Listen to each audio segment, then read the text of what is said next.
एक ऐसा चाकू जिसके अंदर बहुत सारे और औजार भी हैं। स्वागत है आपका फिर से एक बार वंडरफुल व्यू में। इस वीडियो में हम आपको ये दिखाएंगे कि स्विस नाइफ कैसे बनाया जाता है। ये छोटा सा औजार 1857 में स्विस आर्मी के लिए बनाया गया था। इसके आधुनिक रूप में 9 अलग अलग औजार लगाई गई हैं, जिनमें एक स्क्रू ड्राइवर, एक कोन, एक कैन ओपनर, एक कैंची और 2 चाकू भी शामिल होते हैं। लेकिन इतने सारे औजारों को 2.5 सेंटीमीटर से भी कम चौड़ी जगह में कैसे लगा दिया जाता है। इसकी शुरुआत होती है 120 टन के एक प्रेस से, जो करीब 2.5 क्विंटल के हाई स्ट्रेंथ चाकू और दूसरे औजार काटता है, जो 1 इंच के 10वें हिस्से जितना होता है। और वो औजार बनाने के बाद उससे भी ज़्यादा पतले हो जाते हैं, ताकि उन्हें आसानी से घुसाकर एक चाकू के अंदर लगाया जा सके।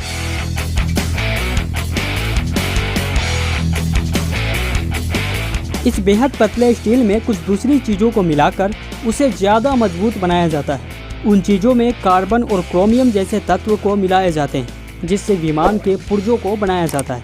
साथ मिलकर ये चीज़ें स्टील को इतना मजबूत बना देती हैं कि वो 120 टन के भार को भी सह सकें।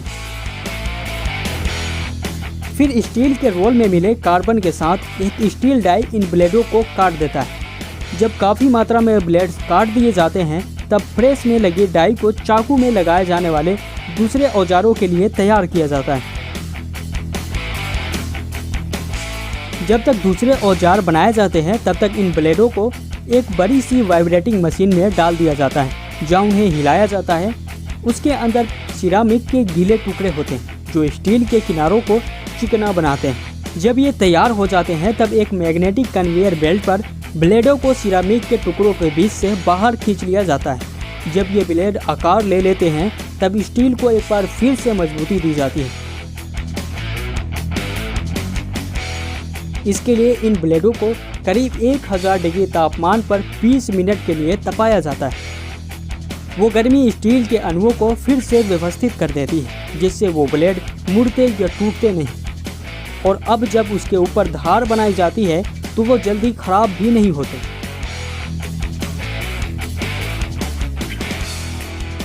जब ये ब्लेड छूने लायक हो जाते हैं, तब उन्हें हाथों से साबुन जैसे घोल से भरे पानी में डाल दिया जाता है। ये घोल ग्राइंडर पर घूमते स्टील के कई ब्लेडों को बचाता है।